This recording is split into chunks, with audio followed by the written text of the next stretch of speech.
ఉన్నవాడను అని పొదలో వీడు కనబడినాడు, మాట్లాడినాడు. ఉన్నవాడు అనగా కనబడే దేవుడు, పదవాడు అనగా మాట్లాడే దేవుడు. ఆ పచ్చని పదలో సహితము బైబిల్ విషయంలో ఉనికిని బోధించిన దేవా నీకు వందనాలు. ఈ సమయంలో చదువుబడిన లేఖన భాగంలో నుండి పరిశుద్ధాత్మ ఉనికిని మాకు బోధించమని మానవుల యేసు నామములని వేడుకొనుచున్నాను తండ్రి. ప్రభునందు ప్రియ విశ్వాసులారా, పరిశుద్ధ లేఖన భాగము మనము చూసినట్లయితే మనం కూటాలకు ఏమని పేరంటే పరిశుద్ధాత్మ కుమ్మరింపు కోటములు. కుమ్మరింపు అనగా పైనుంచి వచ్చి మన మీద రాలేది. అందుకనే బైబిల్ గ్రంథము కూడా మొట్టమొదటిగా ఆది కాండములకు మనం వెళితే ఆది కాండము మొదటి అధ్యాయంలో మొదటి వచనములో చూస్తే ఆది యందు దేవుడు భూమి ఆకాశములను సృజించెను. చదువు. నిరాకారముగాను శూన్యముగాను ఉండెను. అగాధ జలముల పైన కమ్మి ఉండెను. దేవుని ఆత్మ జలముల పైన అల్లాడుచుండెను. చాలా ఇక్కడ మనం చూస్తే ఆది యందు దేవుడు భూమి ఆకాశములను సృజించెను. భూమి నిరాకారముగాను శూన్యముగాను ఉండెను.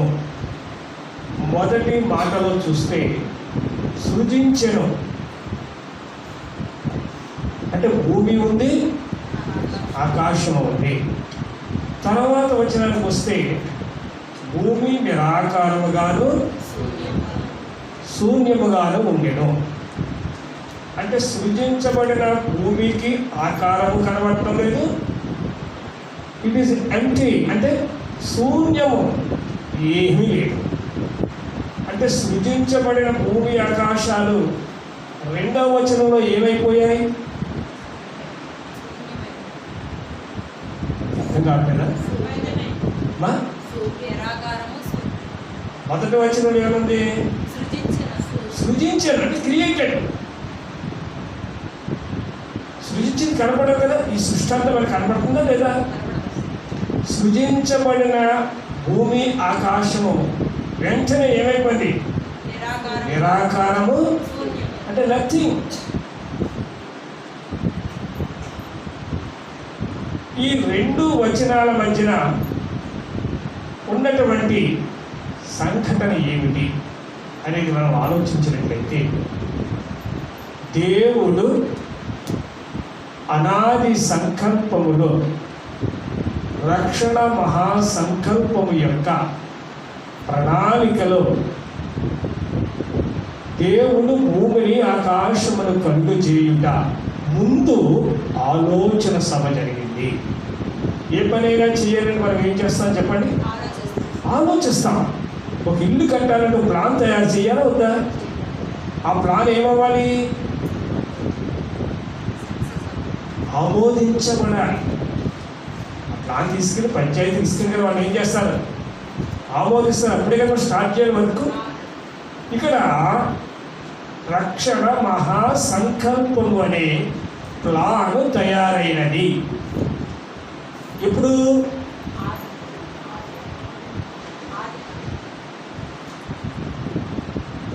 అనాదిలో, ఆదికి ముందు ఉన్నదే కాలం అనాది కాలం.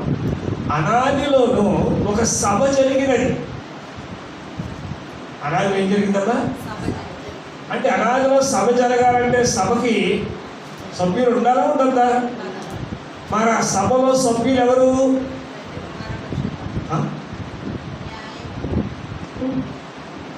దైవ లక్షణములు. దాన్ని ఏమన్నారంటే యోగ గ్రంథంలో ఉంటుంది అని చూపించాను కానీ ఇప్పుడు దాన్ని ఏమన్నారు చెప్పండి. చూడండి కొన్ని యోగ గ్రంథము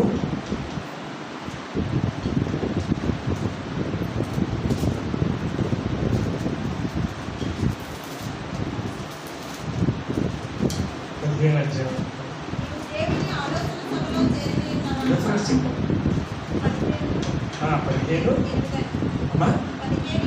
15 చూసుకోండి.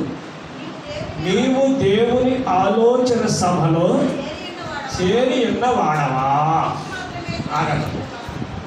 చూసారండి, ఏ ఆలోచన సభ ఇది అంటే దేవుడే ఆలోచనకర్త. చెప్పండి, దేవుడు ఎవరండి? మరి ఆయనకు ఆలోచన చెప్పగలిగే సభ ఉందా? ఉంది. ఆ సభలో సభ్యులే దైవ లక్షణములు. చెప్పండి, ఇప్పుడు ఈ దైవ లక్షణములో దేవుడు సభలో పెట్టిన ఎజెండా, దాన్ని ఇంగ్లీష్లో ఎజెండా అంటారు. ఆ యొక్క అంశం ఏంటి? ఒక ఎజెండా ఉండాలి కదా సభలో పాస్ అవ్వాలంటే. What is the aim of that agenda అంటే బాగా ఆలోచిస్తే ఆ ఎజెండాయే రక్షణ మహా సంకల్పము అన్నారు. అసలు ఈ కొత్తగా లేకుంటే అభిషేకానికి కానీ లేకుంటే ట్రైనింగ్ కానీ ఇవన్నీ పొందుతారు కదా, చాలా పాస్టర్స్ అందరూ మన ట్రైనింగ్ క్లాస్ కానీ ఇస్తూ ఉంటారు. బైబిల్ మిషను తర్ఫీదులో మొట్టమొదటిగా నేర్పవలసినది the plan of the salvation, రక్షణ మహాసంకల్పం. అసలు ప్లాన్ లేకుండా సువార్త చెప్పలేము. మనం చెప్పినా కానీ అది ఎలా ఉంటుంది? ఏదో వాక్యానుసారిగా వెళ్ళిపోతారు, నేను కాదని అందు. కానీ మొట్టమొదటిగా బైబిల్ విషయం విశ్వాసులైన వారు కానీ సేవకులు కానీ ఎవరైనా ఏం తెలుసుకోవాలి? రక్షణ మహా సంకల్పము. ఈ మాట బహుశా ఒక బైబిల్ విషయాలు తప్ప మరెవరికి అంతగా తెలుసో తెలియదో కానీ అంతటి నాలెడ్జ్ దాని మీద లేదు. ఈ రక్షణ మహా సంకల్పం అనే ప్లానులో 7 లోకాలు ఉన్నవి. నేను ఆ చార్ట్ కూడా తెచ్చాను, ప్రభుత్వం కూడా ఇచ్చినట్టు ఉన్నాను. ఆ చార్ట్ డిస్ప్లే చేయమని చెప్పాను. మరి నా మనస్సు నిండా ఉంది మొత్తం ఆ రక్షణ మహాసంకల్పం అంతా. Day by day our time being I would like to explain each and everybody. ప్రతి వారికి కూడా వివరణాత్మకంగా తెలియజేయాలని అనుకుంటున్నాను. కానీ సమయం కుదరక సమకూడక కొన్ని పరిస్థితుల వల్ల చెప్పలేకపోతున్నాను. ఇది ఏమైనప్పటికీ ప్రతి ఒక్కరు కూడా రక్షణ మహాసంకల్పం అనేది తెలుసుకోవాలని కోరుతున్నాను. ఇప్పుడు ఈ రక్షణ మహాసంకల్పంలో దేవుడు ఉంచిన ఆలోచన సభలో ఉంచిన ఎజెండా ఏంటంటే, నేను మానవుణ్ణి కలుగజేస్తాను.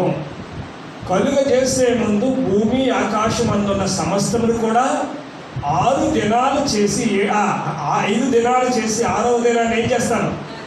నరుడిని కలుగు చేస్తాను, నా పోలికలో నా రూపంలో. అక్కడ ఆదికాండము 1:26 చూస్తే, ఆదికాండం 1:26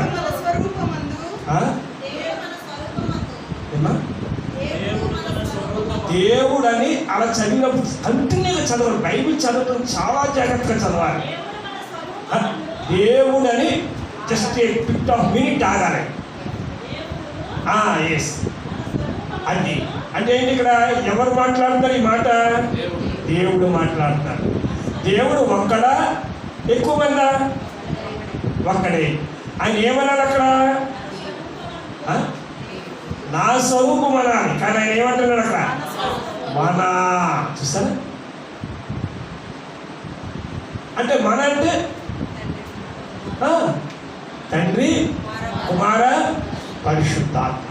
చూస్తారా? అంటే ఇక్కడ ప్లోరల్ అంటారు, బహువచనం అంటారు. మన అనే మాటలో ఎంతమంది ఉన్నారు? తండ్రి ఉన్నాడు, కుమారుడు ఉన్నాడు, ఈ ముగ్గురు ఒకటే. చెప్పండి, ముగ్గురు ఎవరమ్మా? ఒకటే. అక్కర్లా. ఇప్పుడు ఏంటంటే ముగ్గురు ఒకటై ఉన్నారు ఈ సృష్టిని కలుగజేయక ముందు. ఈ ముగ్గురు కలిసి సృష్టిని కలుగజేస్తారు. సృష్టిని కలుగజేయక ఎంతమంది ఉన్నారు? మీరు ఇంకా బాగా అర్థం చేసుకోవాలంటే దేవుడు అనే మాటలో ఎంతమంది ఉన్నారు? ముగ్గురు ఉన్నారు. అసలు బైబిల్ చదివేటప్పుడు దేవుడు అనే మాట ఎక్కడొచ్చినా కానీ ఎంతమంది ఉన్నారు? అక్కడ ముగ్గురు ఉన్నారని మర్చిపోకండి.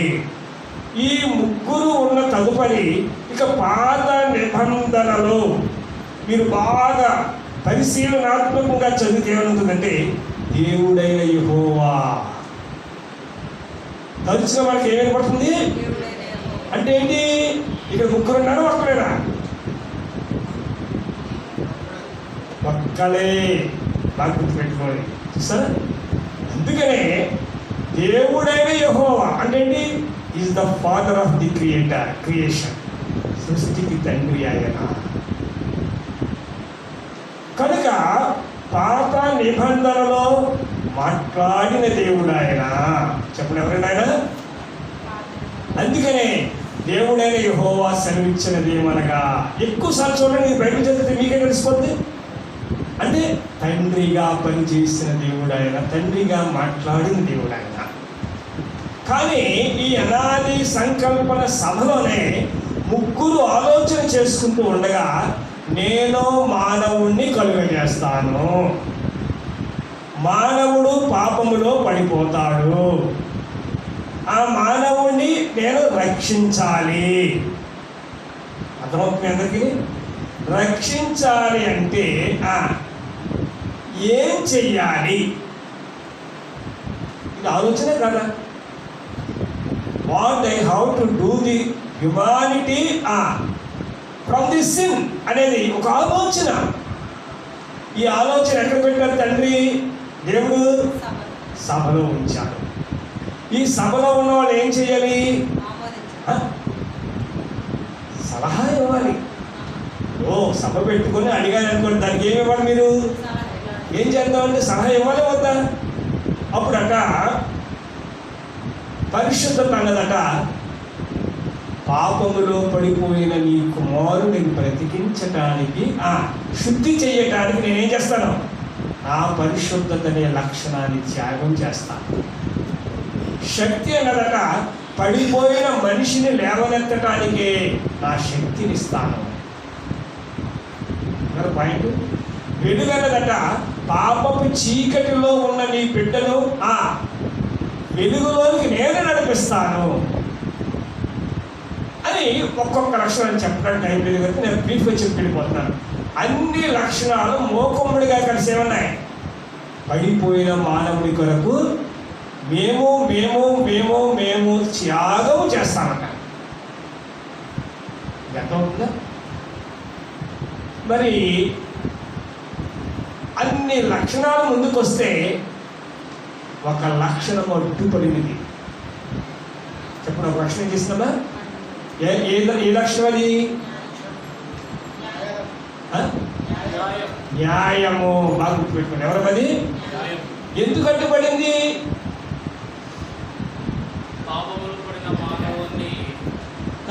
దేవుడు పరిశుద్ధపరచకుండా పాపము తీసివేయకుండా అంగీకరించడం. కరెక్ట్. బట్ వేరే the theme is quiet appropriate ఉండాలి. న్యాయం ఎందుకు అడ్డుపడిందంటే న్యాయం యొక్క లక్షణం ఏంటంటే తప్పు చేసిన వాడు శిక్షించబడాలి. బాగా గుర్తుపెట్టుకోండి. న్యాయం యొక్క లక్షణం ఏంటమ్మా? తప్పు చేసిన వాడు శిక్ష లేకుండా రక్షణ ఎలా వస్తుంది? కదా. కనుక ఆదాము తప్పు చేశాడు కనుక ఆదాము సంతానాన్ని రక్షిస్తాడంటే ఏంటి? అతను ఏం చెయ్యబడాలి? శిక్షించబడాలి అని న్యాయ లక్షణం అడ్డుపడింది. దీన్ని దేవదాసయ్య గారు అన్నారు గడ్డు లక్షణము. సరే, అడ్డుపడగానే అన్ని లక్షణాలు ఏమైపోయాయి? పిన్ డ్రాప్ సైలెంట్ అంటే అర్థమైందా? పిన్ డ్రాప్ సైలెంట్ అంటే అర్థం ఏంటి? ఉంటే సూది పడినా వినబడే నిశ్శబ్దం అని అర్థం. ఇంగ్లీష్ కూడా తెలుసుకోవాలి మరి. పిన్ డ్రాప్ సైలెన్స్ అంటే పిన్ అంటే గుడ్ సూది, పడింది అనుకోండి అది వినపడాలి, అది పిన్ డ్రాప్ సైలెంట్ అంటారు. ఎందుకని ఇన్ని లక్షణాలు ముందుకొచ్చి త్యాగం చేస్తానంటే అడ్డుపడింది ఎవరు? మరి వాళ్ళందరికీ ఎలా ఉంటుంది ఇప్పుడు? అదే మేము ఎంత త్యాగ బుద్ధితో ముందుకెళితే ఇది అడ్డం పడింది ఏంటి అని బాధ ఉంటారు కదా. ఎందుకంటే న్యాయ లక్షణం యొక్క లక్షణం అంతే మరి. అర్థమైందా? కనుక దేవుని పిల్లలారా, అప్పుడు దేవుడు ఏం మాట్లాడగలరు? ఎందుకంటే లక్షణాలన్నీ కూడా ఎవరి? ఆయనే. మరి ఆయన లక్షణాలే ఇలాగ అడిగినప్పుడే సమాధానం చెప్పాల్సిన బాధ్యత ఎవరిది? ఆయనే కదా. ఇంక అర్థం కావట్లేదా? మరి ఆయనే మౌనంగా ఉంటే అసలు సభ ఏమైపోతుంది? కనుక దేవుని పిల్లలారా, మరి ఆయన న్యాయస్థుడు కనుక ఆయన ఎలా ఉండాలి? అట్లనే ఆయన మౌనంగానే ఉండాలి. అర్థం నేను చెప్పేది. వాళ్ళ వదిలేద్దామని అంటే కుదురుతుందా? ఈ న్యాయస్థుడు అయ్యింది అన్యాయంగా మాట్లాడతామని అడుగుతుంది ఎవరు? న్యాయ లక్షణం. This is called deadlock position అంటారు ఇంగ్లీష్లో. డెడ్ లాక్ పొజిషన్ అంటే స్తబ్దత. ఎవరేం మాట్లాడే కూర్చుని అక్కడ లేదు. అప్పుడు ఆ నిశ్శబ్ద సమయంలో తండ్రి అంతరంగములో దాచబడిన కుమారుడు బయటకు వచ్చాడు. బాగా గుర్తుపెట్టుకోండి. తండ్రి అంతరంగంలో దాచబడిన కుమారుడు ఏమైనా బయటకు వచ్చి, డియర్ ఫాదర్, నేను నీ కుమారుడిని బ్రతికించటానికి నా ప్రాణం ఇస్తాను, నా రక్తమును చిందిస్తాను అన్నాడు. ఎట్లా చెప్పేది? అప్పుడట అన్ని లక్షణాలు కూడా చప్పట్లు కొట్టాయి. అదే ఏమన్నారు? అనాది క్రిస్మస్ అన్నారు. ఏ క్రిస్మస్ అండి? ఎందుకని 4000 సంవత్సరాలకు పుట్టబోయే యేసు ప్రభు వారే అప్పుడే బయటకు వచ్చేసారు. ఎక్కడి నుంచి? తండ్రి హృదయంలో నుంచి. చూసారా ఎక్కడి నుంచి అబ్బా? అప్పుడు ఎప్పుడైతే కుమారుడు బయటకు వచ్చి, ఇంకా చాలా డీప్గా చెప్పాలి కానీ మీకు అర్థం కాదని చెప్పట్లా, రక్షణ మహాసంకల్పం అనే ముసాయిది మీద తన రక్తాక్షరాలతో సంతకం చేసేసాడట. అప్పుడే అన్ని లక్షణాల ఆనందోత్సాహాలతో క్రిస్మస్ పండుగ చేసుకున్నాయట. దాన్ని ఏమన్నారు? అనాది క్రిస్మస్ అన్నారు. మీకు ఎందుకు చెప్తున్నానంటే, ఇప్పుడు లైన్ క్లియర్ అయిపోయిందా లేదా? అప్పుడట దేవుడు ఏం చేశాడంటే కలుగుగాక కలుగుగాక అంటే ప్రాణం తయారైపోయింది కనుక అని ఏం ప్రారంభించారు? ఆయన సృష్టిని ప్రారంభించారు. ఎందుకని? ఆల్రెడీ డిసైడ్ అయిపోయింది. ఈ సృష్టిని ప్రారంభించగానే దేవుడు భూమి ఆకాశములను కలుగజేశాడు. బాగుందండి ఇక్కడ. మరి ఈ అనాది సంకల్పము యొక్క ఆలోచన సభలో ఉన్న ఈ ఆలోచనట ఎవరు తెలుసు? తన దూతలకు తెలుసు. ఆయన అర్థం కావట్లేదా? తన దూతలకు తెలుసు. ఎందుకంటే దూతలు ఆయనతో ఉన్నాయి కదా. ఈ దూతలలో ప్రధాన దూత ఎవరు? వాడే. నేను వేరే ప్లాన్ వేసుకుంటే ఈయన వేరే ప్లాన్ వేసుకున్నాడా?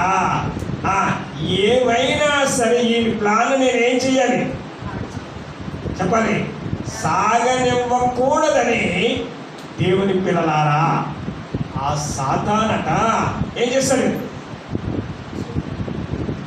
వాడికి ఒక దురాలోచన పుట్టిందట. ఏం సాగనివ్వకూడదని? దేవుని అనాది సంకల్పన సాగనివ్వకూడదని ఏ ఆలోచన పుట్టింది వాడికి? ఏంటంటే ఆలోచన? చెప్పండి మీరు. అది ఆలోచన ఏంటి మీకు తెలుసా? దేవునితో సమానముగా ఎంచుకొందును అనుకున్నాడు. కానీ ఆ ఆలోచన ఏమైపోయింది ఈ రోజున? మీరు నాయకు అలాగే చూస్తారు. యెషయా గ్రంథం నాకు ఉందో లేదు ఆలోచన. యెషయా గ్రంథము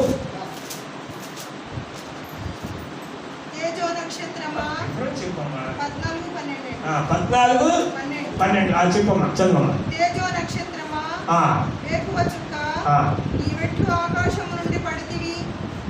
జలములను పడగొట్టిన నీవు నేల మట్టము వరకు ఎట్లు నరకబడితివి. నేను ఆకాశములకు ఎక్కిపోయేదను. దేవుని నక్షత్రములకు పైగా నా సింహాసనమును హెచ్చింతును. ఉత్తర దిక్కులనున్న సభ పర్వతము మీద కూర్చుందును. మేఘమండలం మీదికి ఎక్కుదును. మహోన్నతినితో నన్ను సమానునిగా చేసుకొందును. చూసారా ఎవరితోటండి? మహోన్నతినితో నన్ను సమానునిగా చేసుకొందును అని అని ఎవరు ఆలోచించుకున్నారు? నీవు మనస్సులో. ఏనమ్మా? ఎవరు? లూసిఫర్. మనస్సులో వచ్చిన ఈ చెడు తలంపే ఆ లూసిఫర్ ఎక్కడికి తోసేసింది? పాతాళంలో ఒక మూలకు త్రోయబడితివి. మీరు ఇంటికి చదువుకున్న బాగడి చూసారా?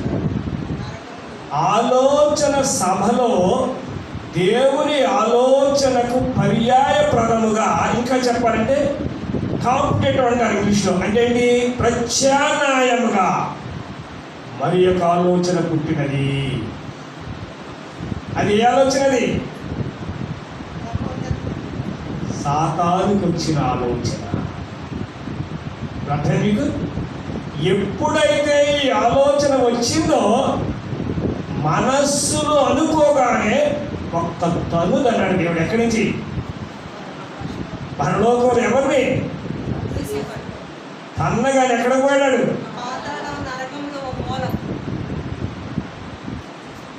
ఆ పరలో అక్కడి నుంచి పడాలంటే మధ్యలో అడ్డమే ఉంది.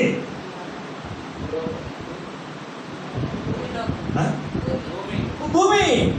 అర్థం కలదా? ఆ దోషం అంట దేన్ని తాకుతుంది? అవునా కదా? భూమిని కూడా తాకుతుంది కనుక ఈ దోషమే ఈ భూగోళానికి అంటకూడదని దేవుడు ఏం చేశాడంటే భూమిని ఆకాశమును కలుగజేశాడు. 1వ వచనంలో ఎప్పుడైతే వీడికి దుష్ట తలంపు వచ్చిందో ఈ భూమి యొక్క స్థితి కలుషితమైనదో వెంటనే abolish the earth and heaven. Earth and surface of the water అంటే ఏంటి? మొత్తం దీన్ని శూన్యముగా చేసేసినంత ఆయన, నిరాకారంగా చేసేసినంత ఆయన. మీకు అర్థంగా చెప్పేది? సాతానులో చెడు తలంపు రాగానే భూమిని నిరాకారంగాను శూన్యముగా చేసేసినంత. ఇక నథింగ్. ఇక అర్థమైందా? కారణం మధ్యలో ఏం జరిగింది? అపవాది యొక్క పాపపు తలంపు. ఎప్పుడైతే అలా జరిగిందో ఇంకా భూమి ఆకారం లేదు, ఏమీ లేదు, శూన్యం. అప్పుడు చూడండి నెక్స్ట్ అగాధ జలముల పైన చూసారండి. అంటే ఏముంది? ఆ భూమిని ఏం కనిపిస్తుంది? అగాధ జలములు. కదా అంటే మొత్తం వాటర్ ఏమీ లేదు. ఇప్పుడు చదవమ్మా. వెలుగు కమ్మని పలుకగా ఆగండి. వెలుగు కమ్మని పలుకగా అన్నారా? వెలుగు కలుకగా కన్నారా? అంటే ఏంటి అర్థం? ఇంకా ముందుకెళ్ళు. నెక్స్ట్ నెక్స్ట్ దేవుడు వెలుగునకు పగలనియు ఆ, చీకటికి రాత్రి అనియు ఆ. పేరు పెట్టెను. ఆ, అస్తమయమును ఉదయమును కలుగగా ఒక దినమాయెను. నెక్స్ట్ మరియు దేవుడు జలముల మధ్యన ఒక విశాలము కలిగి ఆ జలములను ఈ జలములను వేరుపరచునుగాకని పలికెను. దేవుడు ఆ విశాలము చేసి విశాలము క్రింది జలములను విశాలము మీది జలములను వేరుపరపగా ఆ ప్రకారమాయెను. దేవుడు ఆ విశాలమునకు ఆకాశమని పేరు పెట్టెను. అస్తమయమును ఉదయమును కలుగగా రెండవ దినమాయెను. దేవుడు భూమి దగ్గరికి వచ్చిన చదువు భూమి గడ్డిని అమ్మా. భూమి ఆ, గడ్డిని ఆ, దాని ముందు చదువు, దాని ముందు చదువు. దేవుడు ఆ, గడ్డిని ఇంకా ముందు విత్తనములిచ్చెను. నేను చెప్తాను. దేవుడు ఆకాశము క్రిందనున్న జలములు ఒక చోటనే పోల్చబడి ఆ. ఆరిన నేల కనబడునుగాకని పలుకగా ఆగమ్మా, చూసారా? వినండి, ఇవన్నీ వివరించిన టైం లేదు కానీ ఆరిన నేల కనబడుగాక అన్నారా లేదా? అంటే నేల ఎప్పుడుంది? నీటి కింద మొదటే ఉంది. నాకు గుర్తుపెట్టుకోండి, దేవుడు భూమి ఆకాశములను కలుగజేసిన జలముల పైన కమ్మి మొదటి వచ్చిన ఏముంది? దేవుడు భూమి ఆకాశములను కలుగజేసిన ఉన్నది భూమి, అది కలుగజేసినది ఉన్నట్టే కదండి. తర్వాత ఏమైపోయింది? నిరాకారము శూన్యం. ఎందు నిమిత్తం? అపవాది త్రోయబడ్డాడు కనుక నిరాకారము శూన్యమైపోయిన తర్వాత నెక్స్ట్ ఏం చేస్తాడు ఆయన? వెలుగు కమ్మని. పలుకగా వెలుగు కలిగి. ఇప్పుడు ఈ యొక్క త్రోయబడిన తదుపరి సాతాను నిరాకారముగా శూన్యముగా అయిపోయిన తర్వాత అగాధ జలముల పైన దేవుని ఆత్మ. అమ్మయ్య. ఇప్పుడు చూడండి, దేవుని ఆత్మ అల్లాడుచుండేనంటే అల్లాడేటువంటి బాధ, సంతోషమా? ఏంటా అల్లాడిపోతుంది అంటే ఏంటి అర్థం అక్కడ? బాధ. ఇక్కడ బాధపడేది ఎవరు? దేవుని ఆత్మ. చెప్పండి, ఎవరి ఆత్మ? దేవుని ఆత్మ. దేని మీద? అగాధ జలం. అగాధ జలములు అంటే కటిక చీకటిలో కలిగిన జలాలు. ఎందుకు అల్లాడుచున్నదంటే, ఇప్పుడు ఒక పక్షి ఉందండి, గుడ్లు పెట్టుకుంటుంది. ఎప్పుడు కూడా ఆ గుడ్ల మీద అప్పుడప్పుడు చూసుకుంటే వెళ్ళిపోదా? ఇంకా చెప్పాలంటే ఏదైనా గాలితో ఫాల్ వచ్చినా కానట ఆ గుడ్ల మీద కానీ పిల్లల మీద కానీ రెక్కలతో ఏం చేస్తుంది? అల్లాడుచు కాపాడుకుంటుంది. అలాగనే ఈ యొక్క భూమి ఆకాశములనట పరిశుద్ధాత్మ దేవుడే. అగాధ జలముల అడుగులో ఉన్న ఈ భూమినట ఏం చేస్తున్నాడు ఆయన? ఒక చోటనే పోల్చబడి అల్లాడుచంటే కాపాడుకుంటున్నాడు. మరలా ఏ దుష్ట శక్తులు భూమి మీదకి, ఎందుకంటే వాడు ఎక్కడికి వెళ్ళిపోయాడు? మాట్లాడాలి. నేను చెప్పింది అర్థం కాబట్టి మళ్ళీ చెప్తాను నేను. ఇప్పుడు ఈ ఆత్మ అల్లాడుచు ఉండగా అప్పుడు దేవుడు మరలా మాట్లాడాడు. ఏమని? వెలుగు కమ్మని పలుకగా వెలుగు కలిగి. వెలుగు కలిగిను. చూసారా? ప్రభువునందు ప్రియ విశ్వాసులారా, ఇక్కడ నేను ఒకసారి చెప్పాను, ఆయన గుర్తు చేస్తా. పలికింది ఎవరు?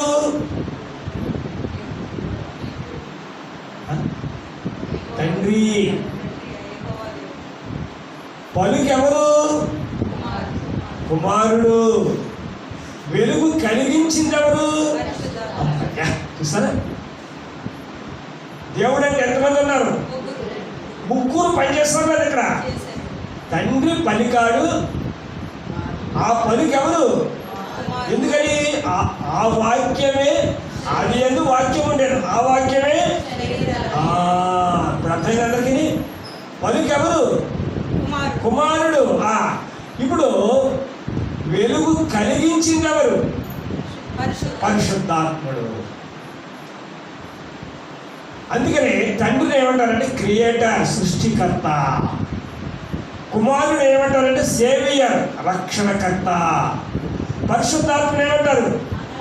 ఆదరణకర్త. ఇది ముగ్గురు పోర్ట్ఫోలియోలు, అంటే ముగ్గురు డ్యూటీస్ అవి. ఈ యొక్క సృష్టి కొరకు ఈ సృష్టిని రక్షించుట కొరకు రక్షించబడిన ఈ యొక్క సృష్టినట ఆదరించుటకటి కాపాడుటకు తన రెక్కలతోటి హాని లేకుండా కాపాడుటకట ఆయన ఏకర్త, ఆదరణకర్త. అందుకనే తండ్రి ప్రేమ, కుమారుడు చెప్ప తర్వాత మాట